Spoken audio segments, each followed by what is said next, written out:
Expats were fleeing Dubai 4 years ago as the financial crisis turned the Emirates' glitzy ambitions on its head.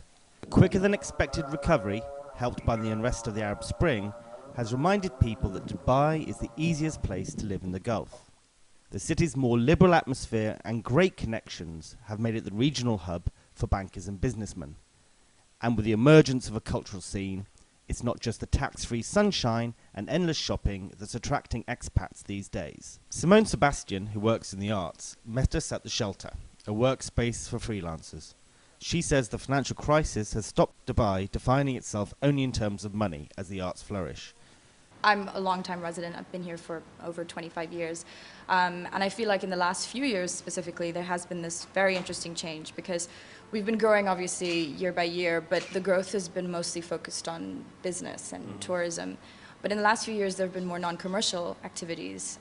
People like Rami Farouk, who's an Emirati collector and patron of the arts, he's trying to do things which don't in any way have a commercial focus, which is a nice change, I think, for this city because we're kind of defined by that in a good or bad way.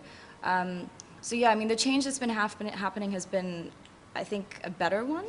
I think the financial crisis was potentially the kick that we needed because we weren't just, again, defining ourselves completely around, around money.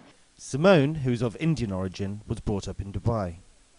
Because of strict immigration laws, she and her mother have to reapply for a visa every 3 years, like other second and third generation expats. It's a strange situation. I'm from here, I grew up here, but every 3 years I need a visa. I think I've come to terms with it a lot more because I think these days you sort of are a child of the world and it's a very hippie mentality and you can kind of feel comfortable with that idea. But I am bothered by the way that my mother, who's invested a lot of time in this country, she's lived here for over 3 decades, she's having to make that decision now of whether to stay once she decides to stop working or whether to move. And at her age, she's just wanting to maybe put her feet up and stay home. And this is home to her as well. So what are the options for people like your mother? Very few, actually. So my mother can either decide to, once she stops working, she basically has to find a way to stay in the country and essentially needs someone to sponsor her. And so her only options are either starting a business of her own or getting, someone to sponsor her while she decides to live here. Soha Nashat, senior advisor at Barclays Wealth, moved to Dubai at the tail end of the boom 6 years ago. Brought up in Kuwait by a Syrian mother and Egyptian father, she now lives in her house on the Palm with 4 dogs and 7 cats, and her husband, Javier, who is from Spain. What attracted me to it was just the vibrancy of the place, the fact that it is, obviously, it is a hub. It is very comfortable to use Dubai as a hub and to travel. If you're covering the Middle East, if you're covering the region, it's a perfect place from which to be based, to travel around the region. One of the downsides is that many expatriates cling to cliques of their own nationality. For sure there are cliques, there is no question about it, but I think what is interesting about Dubai is it is so full of different nationality. They tend to, their social circle tends to expand beyond nationality, beyond professional affiliation. Tariq Fadlallah, head of asset management for Nomura in Dubai, also lives on the Palm, one of the city's shishiest addresses. Tariq, a Lebanese national married to a Finn, brought his family to Dubai after 13 years in Bahrain, a regional financial hub that has been hit by serious unrest over the past year. Unlike Bahrain, where half the population is national and the rest expatriate, in Dubai around 90% is foreign, leading to a very different environment.